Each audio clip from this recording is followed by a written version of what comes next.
frustrated for that logo on the side of your helmet and not the name on your back. Yes, sir. Because we know what it represents. It represents everybody here you see and everybody you can't that we've talked about. I'm here to strain with you, man. I swear to God, I'm here to strain with you.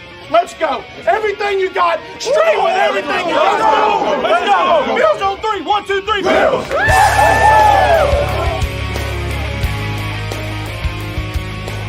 You're listening to the Off Tackle with John Fina show with your host, Joe Miller.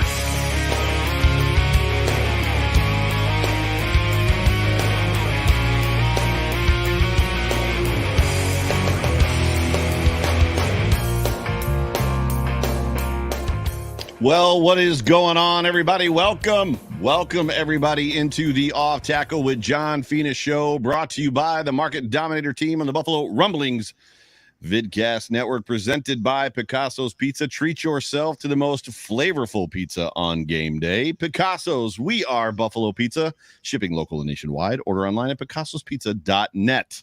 I am the host, the very fair-skinned, redheaded host of the Off Tackle with John Fina show. My name is Joe Miller. You can find me on Twitter at Joe Miller Wired, and sitting right over there beside me is the star of this show, offensive tackle for the Buffalo Bills for a very long time, a decade, in fact, Mr. John Fina himself. John, how you feeling? I'm feeling great, man. How you feeling? I'm good. I'm hanging in there. I can't complain at all. It's been a magical weekend. It's funny because 17 years will do it to you. 17 years of having 1 o'clock games, 17 years of no playoffs, 17 years of just repeated stuff. And you get into this rhythm, and Bills fans, Bills Mafia has always been very much like, if it isn't at 1 o'clock, I don't want to watch it. And it's like, are you crazy? If you love football, there's the click of the beer can. If you love football and the Bills can come into the weekend with a W in hand, we've already won a game. And then you can just sit down on the couch on Sunday and consume NFL football, which was by and large amazing this weekend, except for that Cowboys-Bucks game, which I don't know for the life of me why they still keep putting the Cowboys on TV, but they do. So I had a great weekend. I had a fantastic weekend. What did you do this weekend? Oh man, I was in LA, right? Yes, you were. So I hung out at the tailgate with the amazing, absolutely off the hook, amazing Bills Mafia. I met new people. I saw people I knew. It was just fantastic, man. I mean, there's such a great vibe among our Mafia. It is a thrill to be around them. And I signed a few autographs. You know, people are like, "Oh, I don't mean to bother you." And I'm like, "That's what I'm here for, man. Let's have some fun. I'll sign anything, whatever you got. Let's do it." I was pumped up. I got to go up on stage with Patty Thomas and I saw that. Addressed the crowd. It was awesome. Saw some people jump through a couple of tables. It was really cool. And then I stay with my cousin and his wife and 2 boys. Right. And they're just great. You know, my kids are all older now, so hanging around with young boys and they're funny. Just reliving kind of the old parenting stuff that you kind of miss and really don't miss. And then I spent some good quality time with Bruno. Nice. I got to see his new apartment, and we went out and met his girlfriend's family. Oh, very cool. And, watched a little football. Not a ton of football. It was mostly just hanging with the kid. Yeah. So it was a terrific weekend. I mean, the UCLA won, and the Bills won, and I mean, what more could I ask for? Yeah, absolutely. So it's a good day. It's a Victory Monday here on the Off Tackle with John Fina show. After a Victory Friday, Victory Saturday, Victory Sunday, it's Victory Monday. Tomorrow will be Victory Tuesday, when a lot of you are listening to this podcast in audio fashion. But just want to say welcome to all the people that are with us. Richard Rush, your daughter Mimi is in the room. Karen's here. Who else is here? Jason Humbert's in the room. Daniel Gowries. I'm Mike 23. I like that name. I'm Mike 23 says, let's go. Eric Farrell says, go Bills. EB says, what's up, fellas? Go Bills. Brett is in the room. Graham Post is in the room. And then Pops Mafia. And he says he's really interested in hearing how you felt each offensive lineman did. We're going to get to that in a minute. And then last but not least, at least in the comments section, is Sarah Larson. But once again, ladies and gentlemen, welcome into the Off Tackle with John Fina show. We are Super Chat Live, so if you want to ask John a question or if you've got a comment for the panel, and I'm part of that panel, please feel free to Super Chat us. I'll do the best I can to stay in the comment section, and if I see something that sticks out to me, I'll throw it up. If I don't, I'm not ignoring you. I apologize. Not you, John. I'm not ignoring the commenters. But like, subscribe, whatever platform you're on. And let's take just a moment here real quick and hear from our show sponsor, the inevitable and wonderful John Spaschak. The Market Dominator. Hello, Buffalo football family. My name is John Spaschak, and I am the Market Dominator as well as the very proud sponsor of the John Fina Show, hosted by Joe Miller. You know, these are some of my very good friends, and I love what they do because they bring such a high level of excellence to the show, breaking the game down, helping us as fans understand it more, and so we can engage with love and support for our Buffalo football team. Now, folks, if you're looking to engage in real estate, I'm your guy, because I will bring these same qualities to the table for you to help you win in this competitive market. So whether you're selling or buying, you need to call 716-570-3298 if you want to win. Let's go, Buffalo! Go Bills. I just want to say that last week we did the whole text John Spaschak thing. And it was awesome. It's awesome. Well, I think that's awesome that he got the text messages. That's his real phone. He's going to respond, A couple dozen. He got a couple dozen text messages. Yeah. And you're going to need a realtor, and you might as well go with a guy who, loves what you love, who does a great job. He's Joe Miller's realtor. Yes.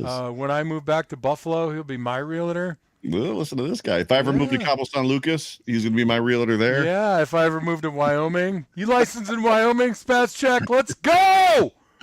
I think he is. I think he can help you sell or buy a house anywhere in the continental United States, which Cabo is clearly not in the United States. But who knows?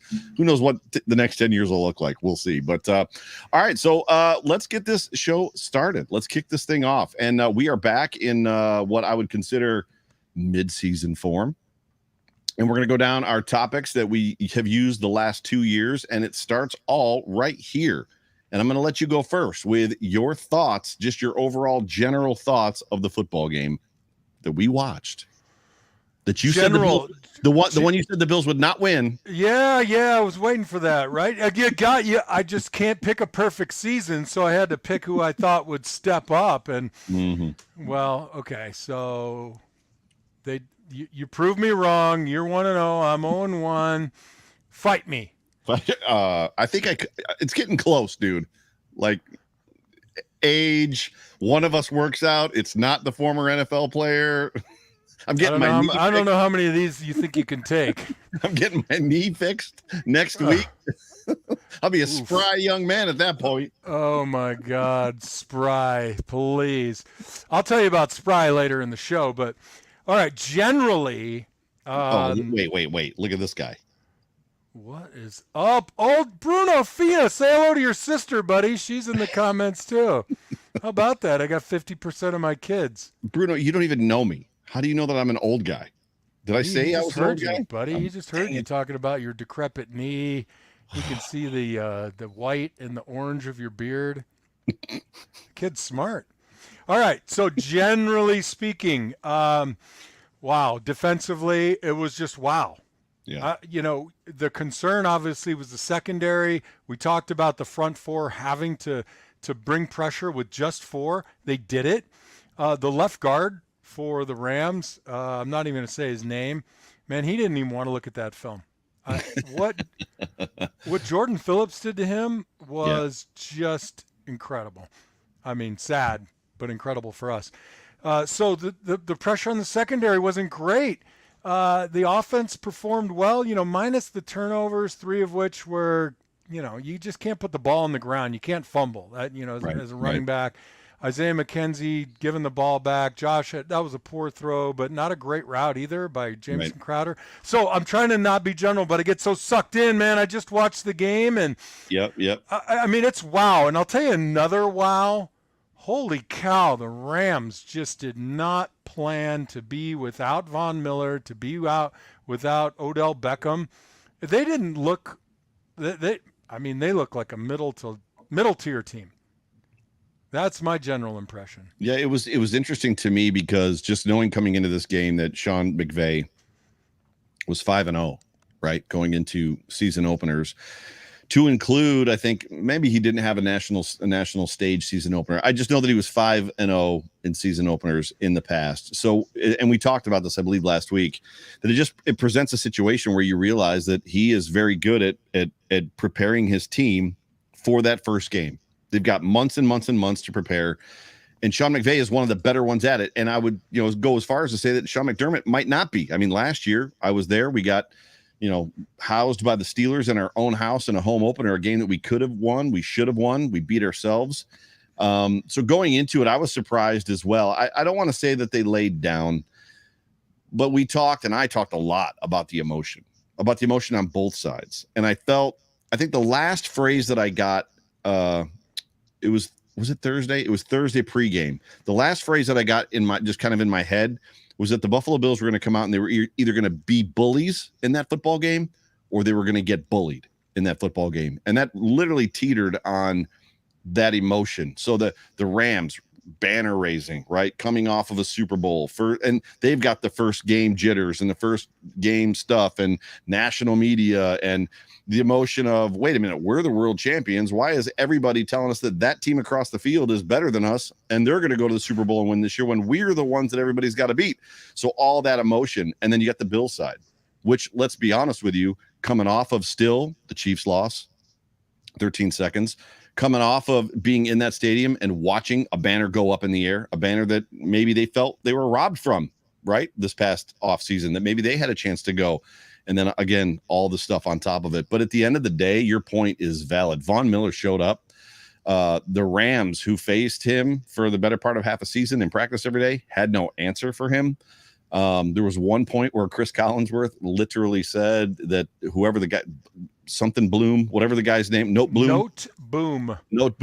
Yeah, Note Boom is doing pretty well. He shouldn't have any trouble holding off Von Miller in this game. In the very next play, Von Miller just basically shoves him back into Matt Stafford and gets his first sack of the game in the first drive, the first series.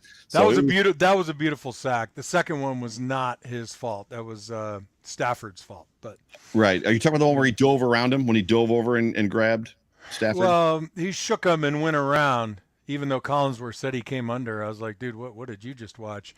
But yeah, he kind of shook him a little, and he's just so quick, and he just went around him. But Stafford initially dropped to about 11 yards and stepped up to about 9, but that's still a death knell. If you're a quarterback and you're at 9.5, I'm sorry, I ain't blocking for you. Yeah.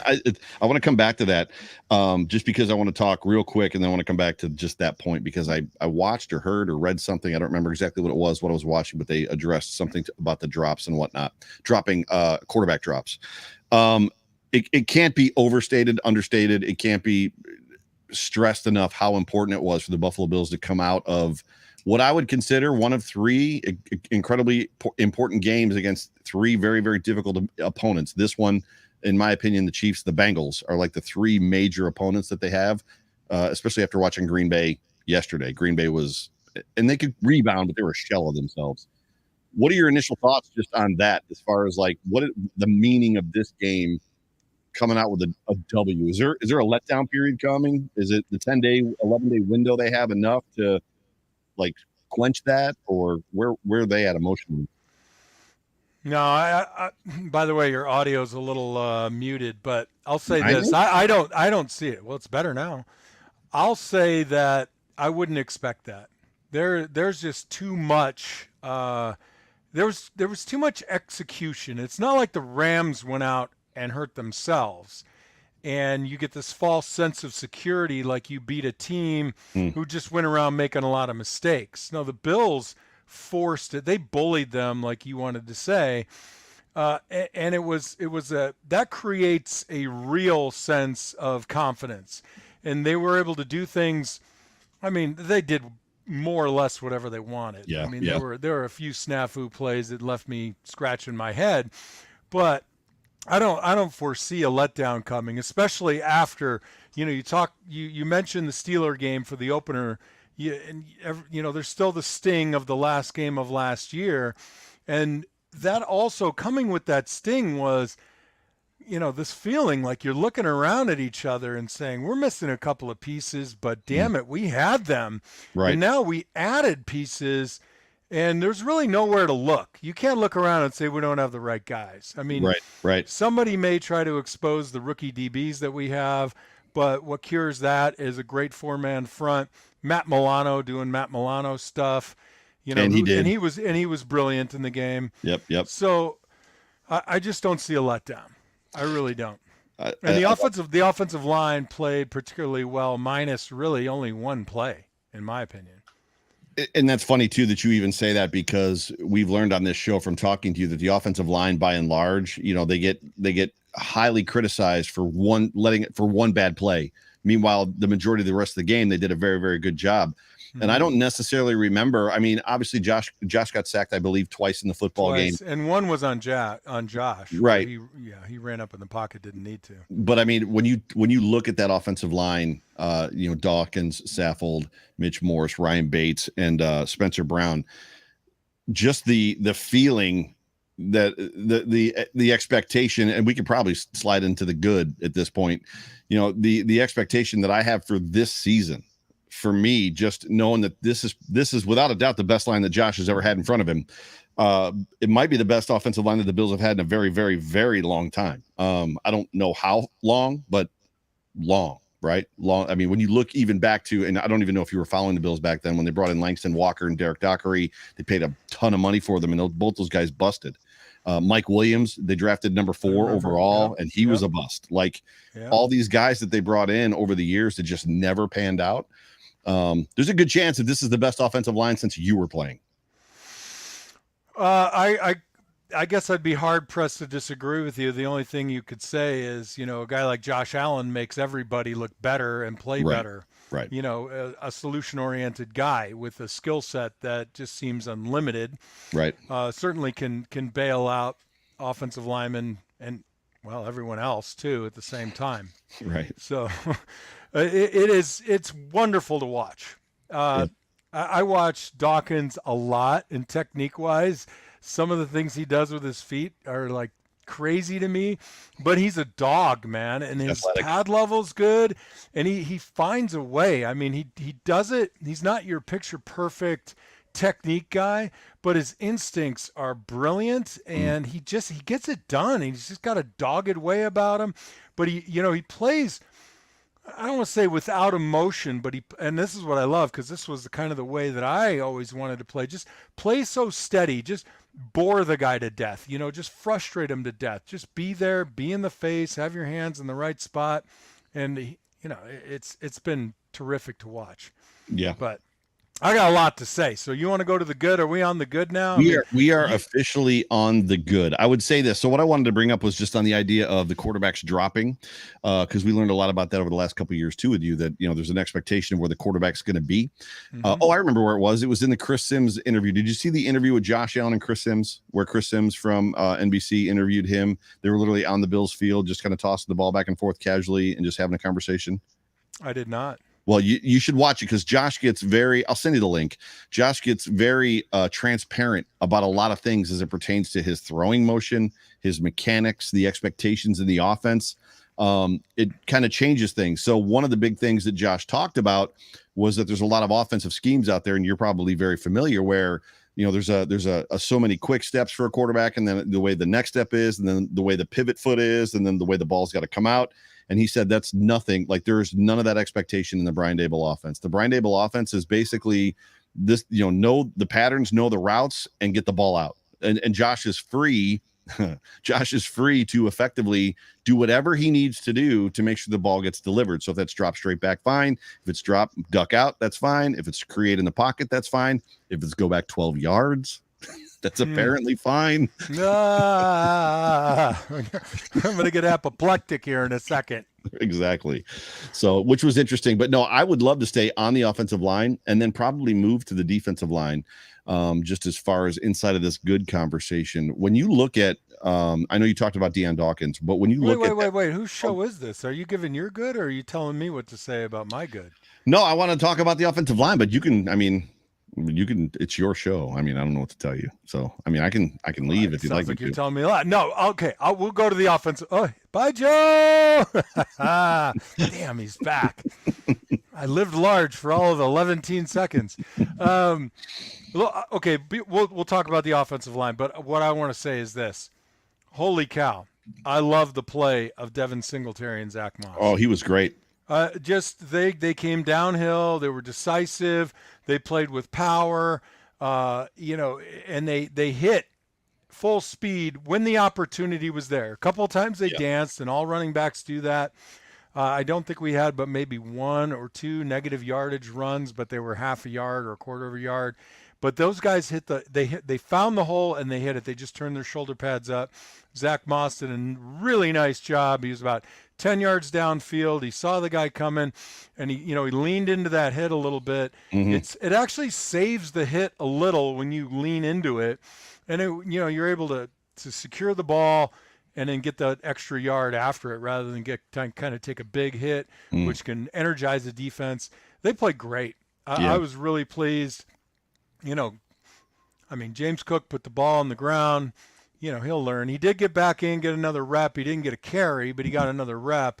That could be nerves, but definitely, he's got to secure that ball a little bit better. You watched it back. It definitely wasn't nerves. He ran into a pile, basically with his arm flailing with the ball in it, as opposed to bringing that thing down. I wouldn't call it flailing, but that's what I'm saying about nerves. Is your mind starts to get far afield, and you start to lose the focus on what's the most important thing is ball security. Yeah. And whether you're getting hit or not getting hit. You've seen guys running down the field and the ball pops out. It's like, how do you do that one? But there's a notable difference between high school, college, and where they are now, where these guys know how to punch the ball out. Like they did it to Zach Moss. That little flick, man. That little flick. It was like a 2-finger flick. Got the ball. That dude was just standing there as Moss is coming at him, and he just kind of reached down and he didn't even touch Moss except for the ball.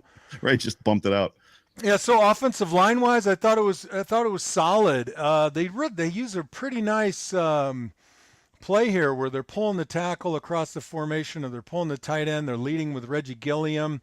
So it's kind of modified power, which worked well until they ran it with Josh, we can talk about that in a few minutes, which I did not appreciate. At the moment, running time. Can we talk about, or can we get the running backs to run more and not have Josh smash it up the middle?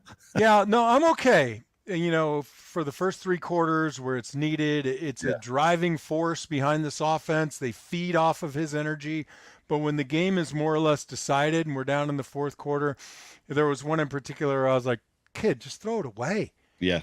Just throw it away. Indeed. There were about 4 instances where I was kind of doing SMH or shaking my damn SMDH, right? Got to say it out loud to myself. I was a little annoyed by that. There was one play offensively on a pass pro where the sync between Ryan Bates and Mitch Morse was off. So Mitch was looking at the guy up ahead, and Morse had clearly called a slide to the left, which I guess is this way for you with listenership. And it was a miscommunication. They left the nose, and it's lucky that he didn't have a full head of steam. It didn't affect the play whatsoever. But those are the kind of things when you go in after a win, and sometimes in the room it's like, we won. You got to gloss over that. That's when Cromer brings him back and says, hey, shut the bleep up. What happened here? They might have even addressed it on the plane. I'm sure they addressed it on the sideline. They're going to talk about it again, but why? What didn't you hear? Why didn't we make that call? But beyond that, we had a lot of one-on-one matchups in the run game, and guys really battled.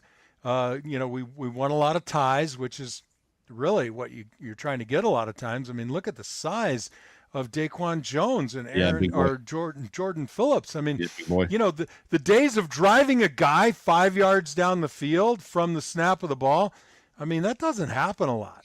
We let that guy go last year. We don't see that a lot. Yeah, no more Jeff Wrights on the defensive line, at least in Buffalo, playing nose tackle. No, I thought the Buffalo Bills did an incredible job. I don't want to use the word containing, but doing what they had to do against Aaron Donald. Clearly, he was there. He was a force, and he was present. But there was a lot of times where whatever the play call was or whatever was going on, he was doing whatever he was trying to do, and then the ball would just go by him, or or Josh would literally they got the ball out. The secondary for for the Rams was very unimpressive, and that ball came out. I could not believe the couple times where the ball literally went straight over his helmet, and he didn't even get his hands up. Like the ball Josh just like, there you are, and just threw it straight over his head. Trust me, man, you don't have a lot of chance when that's happening. It looks like it, but you don't. I mean, that ball's gone. Gotcha. I took a note though. I want to give due respect to Aaron Donald. I mean, he had a okay game, right? 1 sack. I mean, a guy like that, you expect him to get a sack. Mm-hmm. So he got his. But I saw a play on the screen, I think it was in the second quarter. He changed direction. He was coming up field at Josh. He wasn't going full speed, but he was moving pretty well. Yeah. And as soon as he read the screen, it wasn't like he collected himself and then turned, changed direction, and was at full speed. It happened like that. Immediately, yep. And, I didn't rewind a lot of plays because when you win, you just kind of watch them through a little bit. Yeah. I watched that a few times, and I just said, holy cow. I mean, that was impressive. I mean, the guy, and he's 10 years in now or 9 years in? Holy mackerel. Just what he did with his body and exploded. He was going this direction. He immediately went that direction. It was incredible. Yeah, he's good. I'll say this. They game planned pretty well. You cannot always slide to the guy. You can't always do it. There will be a one-on-one, and when he got it, he made hay. Right. Rick Bates did pretty well against him otherwise. Saffold did a nice job against him when he had him. Yep. So by and large, I mean, there was Palmer Lott actually said Bates is a liability, which that's the first that I've heard anybody say that about Ryan Bates. Any thoughts on that? Yeah, that's like me picking the Bills to lose this game. I mean, I got to pick one, right? So, all right, if he's the liability on the offensive line and, and he's playing at a pretty damn high level, okay. Right. I mean, I'm not going to fight you. What's his name, Palmer? Yeah, Palmer Lott. When you look at who's on the offensive line, he definitely, for all intents and purposes, isn't the name of any of those other guys. For me, I think the biggest plus for me was finally the realization and the actualization of this whole defensive line rotation. And Chris Collinsworth talked about it on, in the broadcast around the third or fourth quarter that, the Rams defense looked tired. It was hot. First game of the season. They had not gotten many preseason reps at all. Meanwhile, the Bills defensive line was on the sidelines. The guys that weren't in the game bouncing up and down, ready to get back in the game in the third and fourth quarter. Yeah. That was the biggest takeaway I had. I totally agree. And I talked about it a lot last year, and I was for it then. We have a different quality of guy, though, playing next to Ed Oliver, whether it's Jones or Phillips or Settle. I watched very closely what they did on pass plays, and they were always working. Their body was always tilted and moving toward the quarterback. Right. They didn't always affect the play, but they had more penetration than we had last year. There was more push on the offensive line, and that matters because if we have Von Miller and Epinesa and Groot and Boogie Basham playing the ends and they're coming this way, even though the quarterback might feel high and dry, they'll tend to step up a little bit, whether it's just into the throw or step up to just get a little measure of time. But that you close that distance a little bit more and it affects the follow through. It affects the ball. It'll sail a little bit, or you just make a misthrow. And it'll benefit us if they can keep this high caliber of play. Yeah, this is the solution to the secondary challenges. Ryan Kinney says, hello, I'm new. Well, me too. Well, welcome aboard, Ryan. Happy to have you. Let's before we jump into the needs work from this football game, why don't we jump over to House Capital and hear from John Fina as he talks about House Capital real quick. I always want to talk about House Capital. Are you kidding me? Because sometimes when I'm looking for somebody, I want to buy a house. Yeah, somebody's got a guy, but it's Spaz Check. If you might need work done on your roof, I got a guy. I know like 3 roofers. You need an inspection? Yeah, there's like 20. There's 20 trucks driving around that do home inspections. I know somebody. I took a picture the other day. When you're looking to get a financing together, hey, you know what? Brian Belser's your guy from House Capital Corporation. He can be your guy. They help make the mortgage process simple, hassle-free, and understandable. At House Capital, their preferred relationships with some of the top lenders give you the edge up in getting the financing you need. Take it to the house with Brian Belser at House Capital. Nice. I'm not reading the NMLS number.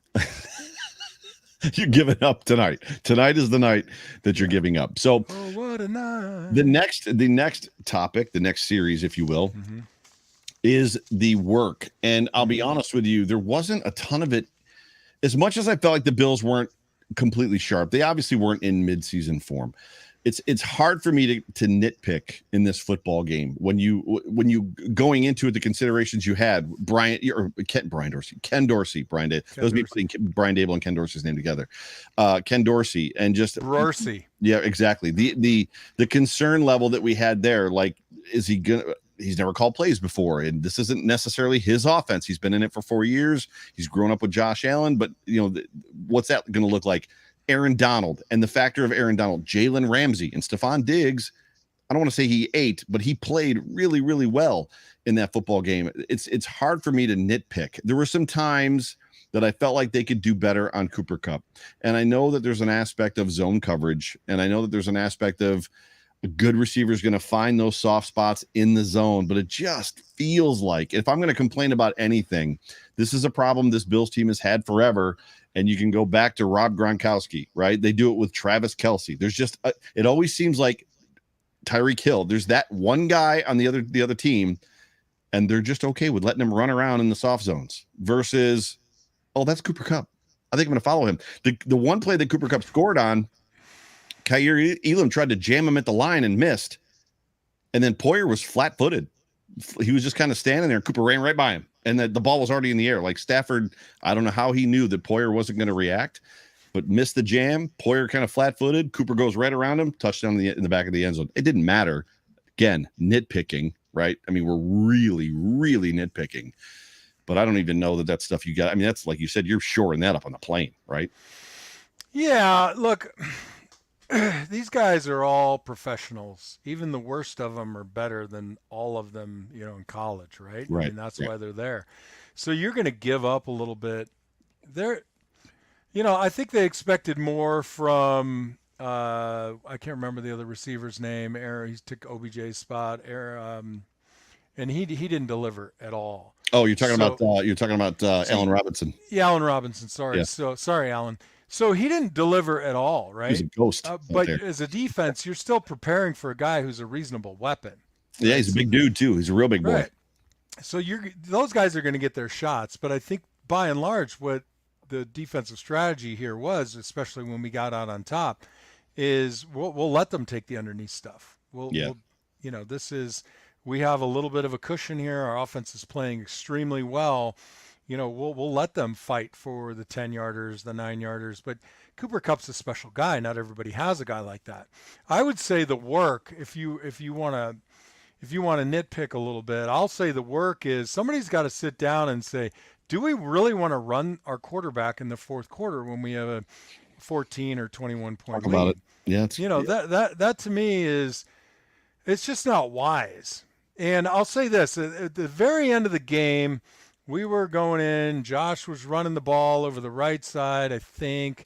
And if that were a running back, they'd take him to the ground and the play would be over. They see 17 and it's our guy, and there's a little extra at the end, but it's not a penalty. It's just a little extra.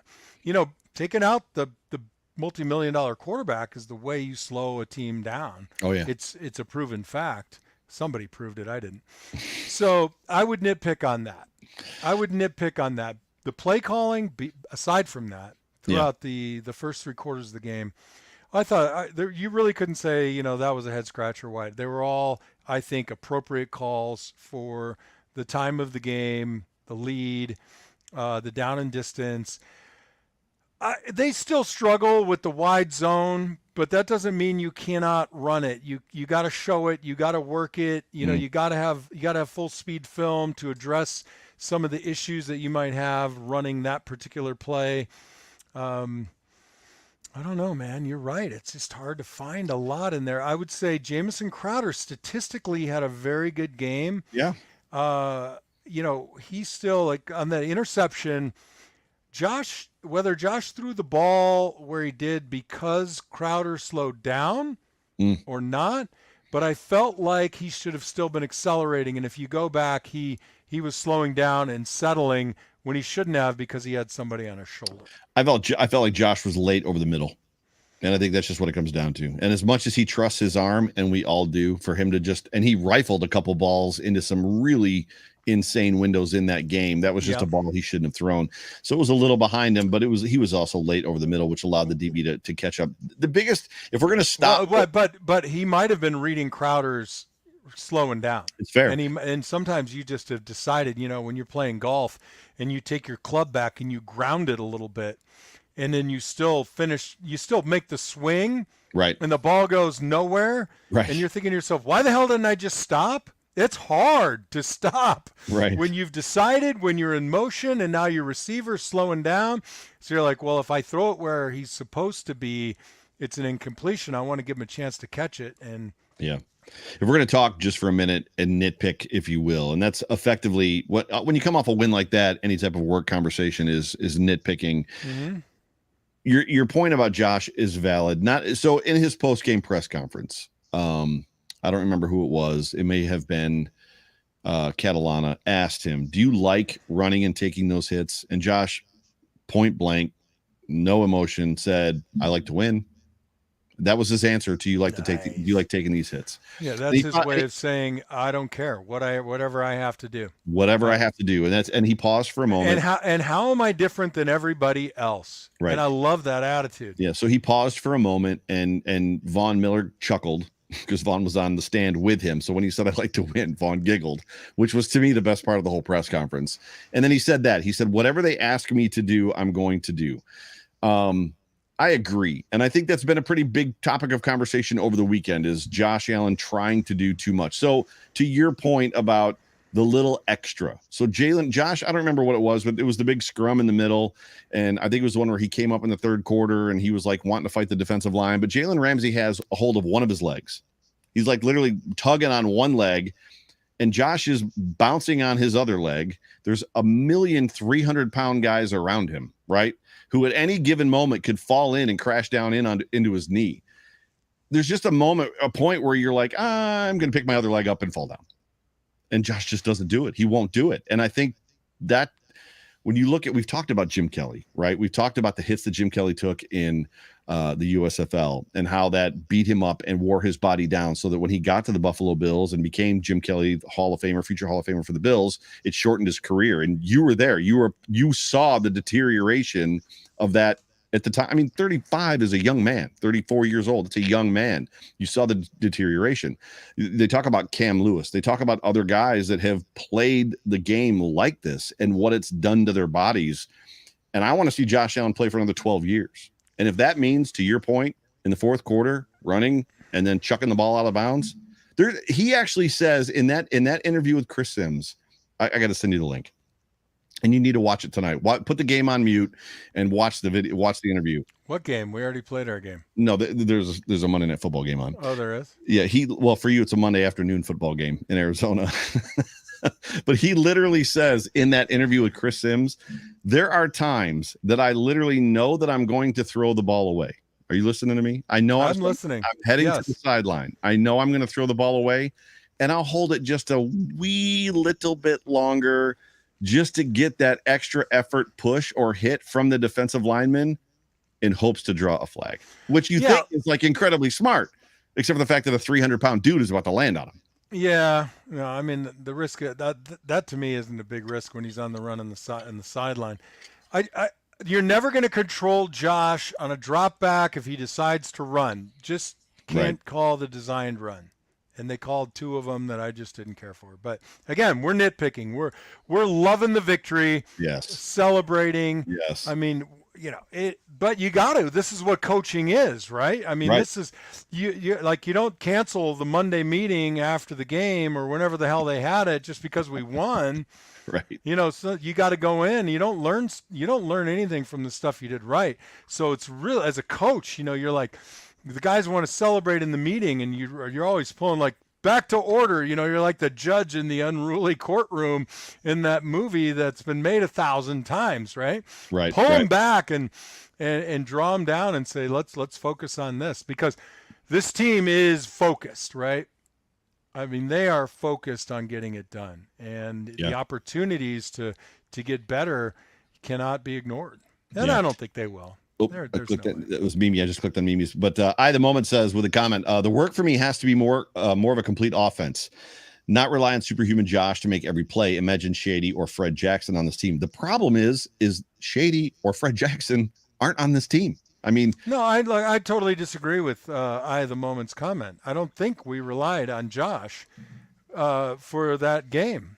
I mean, quarterbacks throw the ball, and for the first 3 quarters of the game, we didn't see the Josh Allen show on his feet. We saw opportune moments where he, made the first down on the stiff arm, what have you. But those are not things that other quarterbacks would not do. Right. We saw Josh make great throws down the field. I almost said Dorsey moved the pocket. Yep. He had a good mix of play action and a good mix of drop back, and they got the damn ball out. Yep. So awesome. I disagree. I have the moment, but thank you for coming to the show. We can fight in person. Not this week, because John won't be here this week. I'm not going to be there. Thanks a lot. Eric Farrell says, it's not my fault. Eric Farrell says, weren't the called runs RPOs where Josh made the decision to keep the ball? I don't think they all. Some of them were designed. I don't think it was an RPO. They're really designed runs. So the one in particular that I was talking about was a very similar play where the tight end of the tackle kicks out and Gilliam leads up, and we kind of ran it in one direction, but ran it as a counter to kind of trick them. All the offensive line went this way and Josh went that way. They didn't buy it, but that's when you expose your quarterback. Yeah. So I don't love it. I think the most success for this game with Josh with his feet is if he just converts a drop back into a run. Yeah.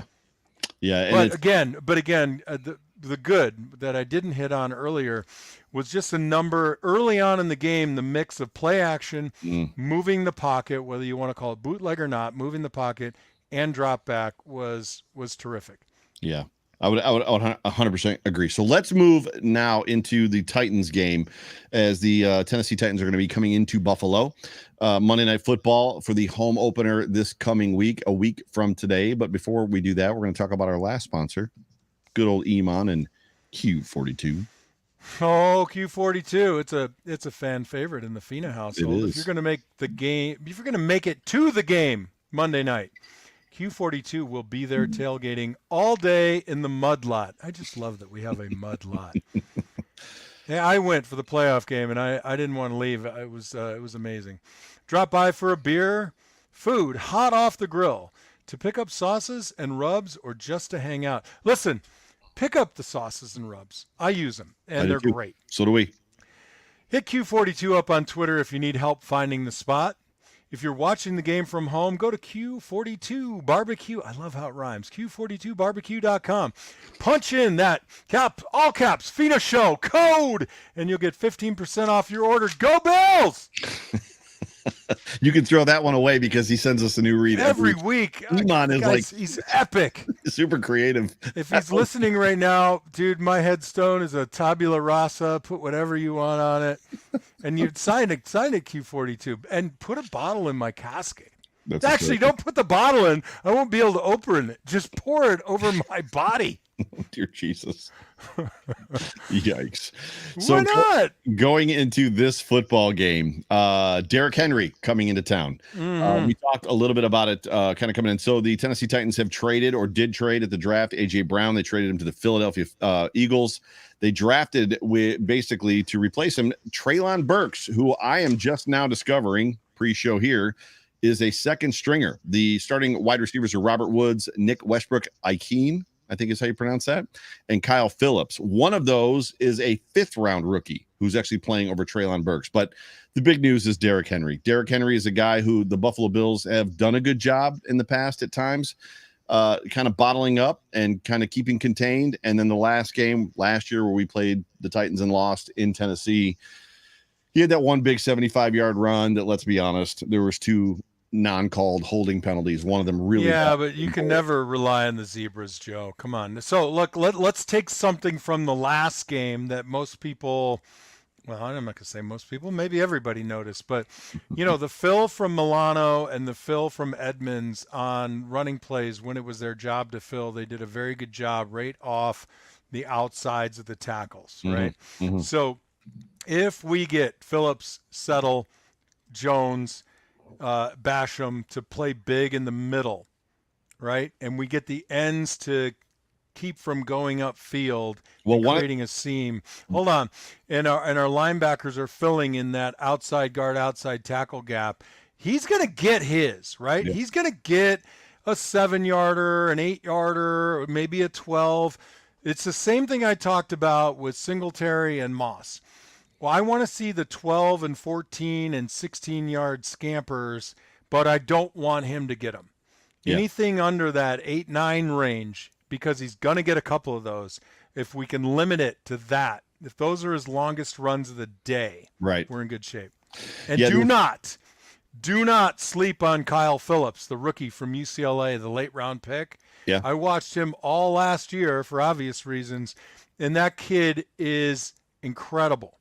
And he's got a lineage, and he can play that position. He reminds me, dare I say, of the legend Cole Beasley, who I love, and a little bit like Cooper Kupp. I mean, that's the guy. He's got a savvy, and he's a little greasy. He'll slide into spaces. He knows when to sit down. He knows when to accelerate. Don't sleep on Kyle Phillips. Yeah, for me, the big question is going to be who the scratches are, and it was somebody asked it or somebody brought it up earlier in the comments, just that Shaq Lawson is more than likely not going to be scratched. Shaq is our best edge setter, so I would probably expect to see Boogie Basham maybe get sat this week versus Shaq Lawson who got sat last week. That defense is going to have to be disciplined. They're going to have to do their job, and at the very same time, when you look offensively, it's funny because I said to somebody, I think last night on maybe it was today on Twitter, I don't understand why the Bills have to play the Titans when they lost to the Bills JV team, being the Giants. Like, you should have to beat the JV team before you have to play the Brian Daboll and the Giants in, I don't want to say epic fashion, but it was pretty epic just to see Saquon Barkley come back and do what he did.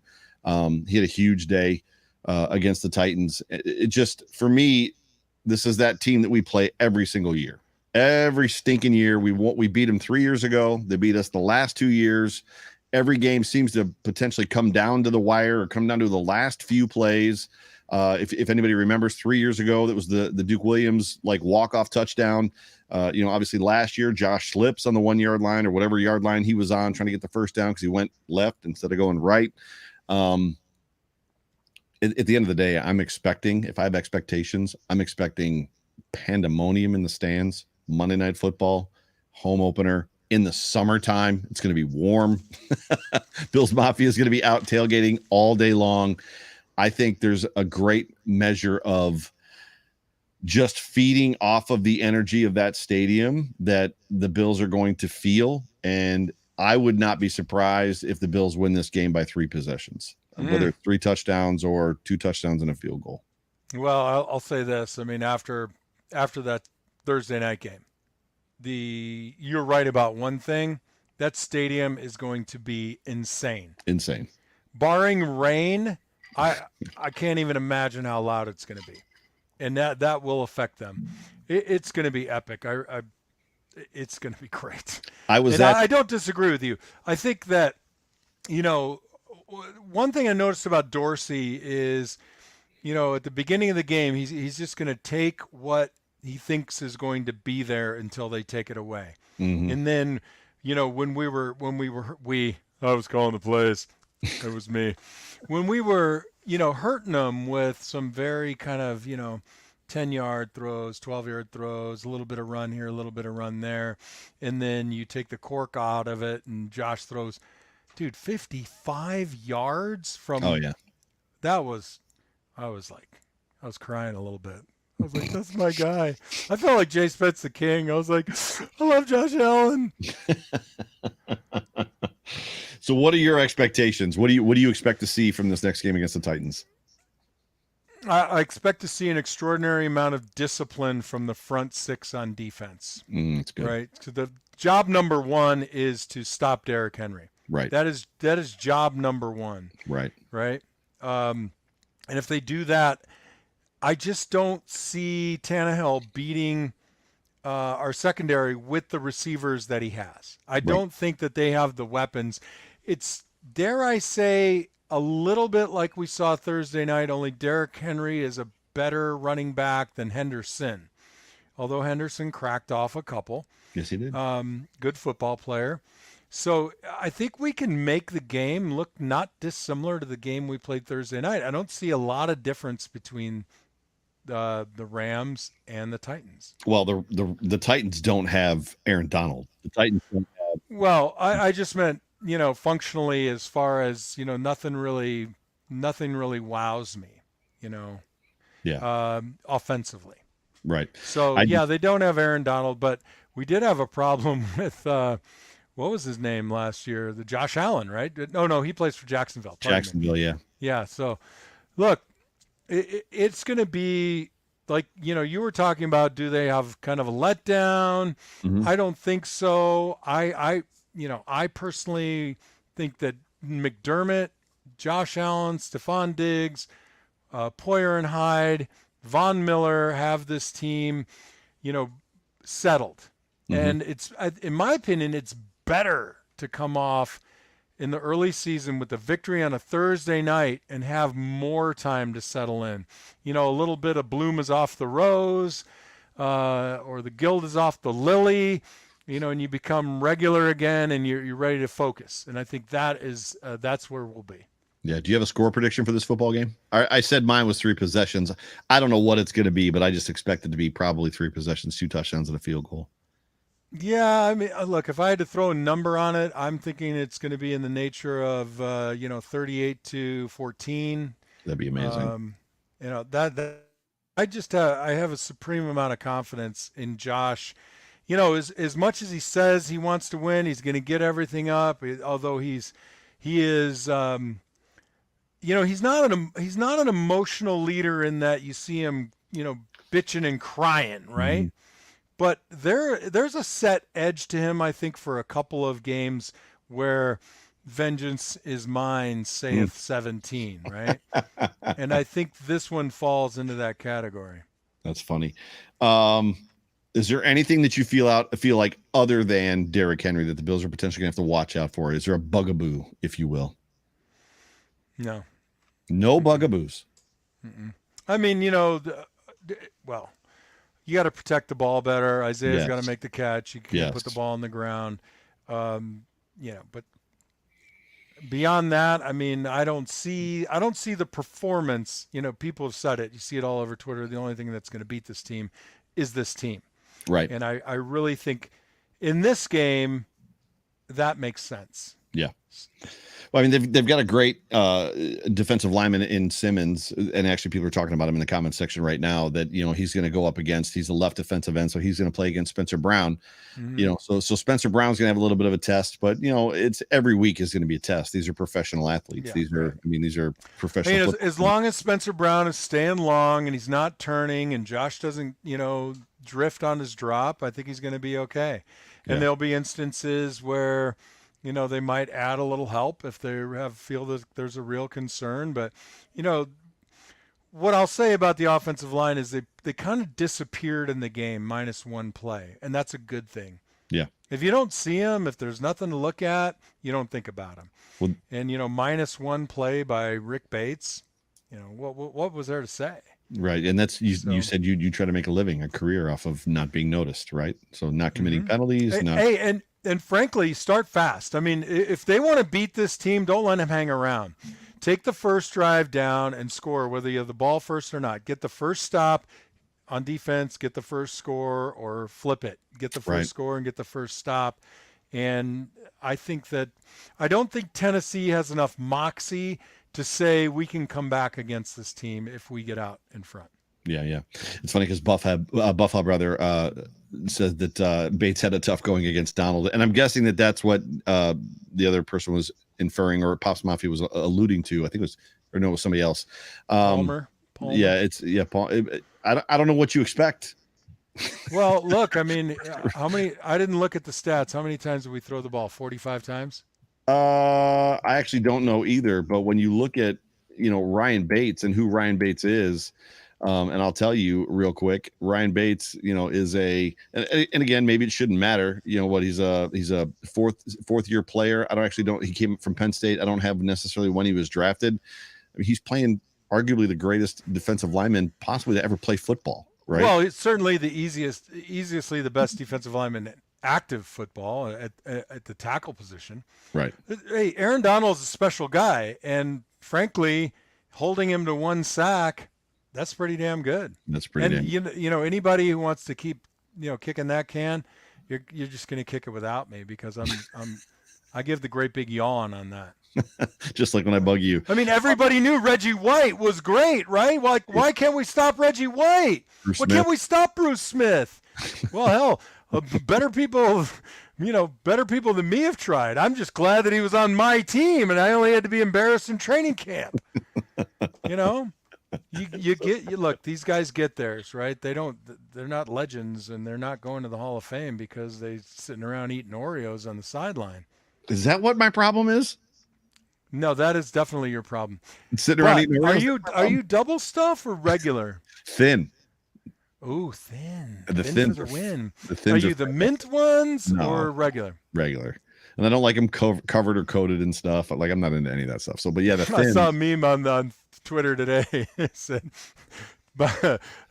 PSA, thin mints don't work. Especially if you've been eating garlic at Olive Garden. No, get it? They're supposed to make you thin. Oh, I was thinking mints don't work. I totally missed it. Yep. That is awesome. Now I feel like I need to rewind. I'm going to edit that part out so I don't sound like a big dork because I totally missed that joke. You can't edit this. You're going to edit my bonehead gaffes. That's what keeps them coming back, John. They keep coming back because of your boneheaded gaff. I thought they're coming back for my incredible assessment of Josh Allen. Somebody did ask where you got that shirt. You're not going to respond? Northern Dutch. Northern Dutch. What is Northern Dutch? He's a Bills Mafia. Come on. Gotcha. Northern Dutch. Oh, that's right. Okay. Yeah, he's okay. Yeah. Gotcha. He's my guy. I didn't know if I was like, I better hold off. I don't want, like my man Mark, like the JF70 shirts. That guy's like in his basement. His arms are getting like this big running the screen press machine. It is amazing how many of those shirts there are out there. Like, it's incredible. Well, the thing that kills me is like somebody's trying to do a knockoff and like, dude, how much are you going to make like knocking off the JF70 shirt? Like, what are you pulling in on that? Like $14, dude? That'll make your year. Probably less than that, but yeah. Thanks a lot, bro. I lowballed it, and you just had to hammer me. I just know what t-shirts cost. If you get a 2-color t-shirt print on one side, it's like $8 cost with the t-shirt and the print and stuff like that, $8 to $10. And if you get 2 colors, or I should say 2 sides, and that's the funny thing too about shirts is it doesn't matter how big the print is. So if you have this put on the front and the back, it's not more expensive than if you get this on the front and just this little circle on the back. Like if you get 2-sided, same price. Doesn't matter. Wow. Yeah, it's crazy expensive. Ladies and gentlemen. So like the only logoed stuff I wear these days is Bills gear and UCLA, and I wear Arizona gear too. But right. like my wardrobe is getting kind of weird. Like this is like, what do I choose today? Am I red, white, and blue? Am I blue and gold? Am I blue and cardinal? I mean, So Pops Mafia, before we get out of here, has one other question that your daughter was answering, which was funny in the comment section. Fina, when are you going to a game this year? So we know that you're going to the Chiefs game. However, I'm going with Joe Miller and the Market Dominator to Kansas City. Jerry Ostrowski's going to be there. I mean, tons of people are going to be there. Who else? Chase Spence the King, Joe Marino. Chase Spence the King, the Joe Marino, Alyssa Lekmilano. I mean, it's going to be crazy. I'm trying to book one where Mimi flies up from Tallahassee. Ooh, that'd be fun. I want to bring Roman out so people can. Yeah, I want to get Roman up there and try to get our lovely Italian exchange student out for a game. Nice. So we're taking donations because that's a big trip. I'm out. So we haven't decided. It's gonna be either I think it's the second game in October. I don't know if it's the 9th or 10th. I mean, when you're following UCLA and your kid there, when you got tickets to the Arizona game, when you want to get to a Bills game, when a buddy of yours is a Ravens fan and you got to go to Cleveland to watch the Ravens play Cleveland because you like your buddy. Yeah. And they have good delis in Cleveland. Corky and Lenny's, man. You get like a pastrami sandwich like this. It's true. Did I miss anybody? Another good question. The moment asks, and I know the answer, but are ex-players allowed in the locker room at all? Depends. I can ask. It depends. Do you want me to sneak you in my trench coat? Remember trench coats? Yes. Like, why did trench coats have the epaulets? Why does it have shoulder pads? I don't know, but they had those cool collars that went up like this, like you were like a low budget vampire. Right? The answer to this question is which ex-player are you? Right? That's true. I guess I could probably get a pass. I don't know. I don't know what I would do. What would I do in the locker room? Brian Brom isn't coming to the home opener against the Titans and walking out on the field going, "I'm Brian Brom. I'm going to the locker room." Like it's not happening. I think, meeting a couple of the players would be great. I mean, I met Josh Allen and Tremaine Edmonds the day after they got drafted, and that's cool. Super awesome. But frankly, like I just had the best time hanging out at the tailgate and partying, and at the playoff game, our suite opened up onto the stadium. Yeah. So I climbed out the window and I was running around. I mean, I have as much fun or more hanging around with the Bills Mafia nut jobs, of which apparently I am now one. Yeah. Thank you for accepting me into your hearts and your lunacy. Apparently the October 9th game is the Steelers game. And not only are you... No, November, not October. November. I think you said October, bro. I thought I said October, and then I said November. Gotcha. If I didn't, I meant either the 9th or 12th or whatever, 14th of October. There's 2 home games back-to-back. So who was that who looked it up? They could probably look it up again. Yeah, gotcha. Well, we'll make plans right now. I'm gonna get us out of here. Is that all right? We are. Yeah, we're at time. We're overtime. So, ladies and gentlemen, you have been tuned into the Off Tackle with John Fina show, brought to you by the Market Dominator team on the Buffalo Rumblings Vidcast Network. Also brought to you by House Capital, as well as Q42, and presented by Picasso's Pizza. My name is Joe Miller. I'm the host of the show, and sitting alongside John Fina, the man, the myth, the legend. You can find me on Twitter at Joe Miller Wired. You can find John on Twitter right there at John Fina. So follow John. He's a good time. He's a lot of fun. John, any final thoughts? Yeah. Thanks for showing up for the show, everybody. Pass it along. If you liked it, somebody else will. And let's have a great time. Bring more people to the show. Go ahead. No, I was going to say, I can't make it to the game, everybody. So I expect you to double your decibel level in honor of my absence and really, support the team. I'll say this. One tip.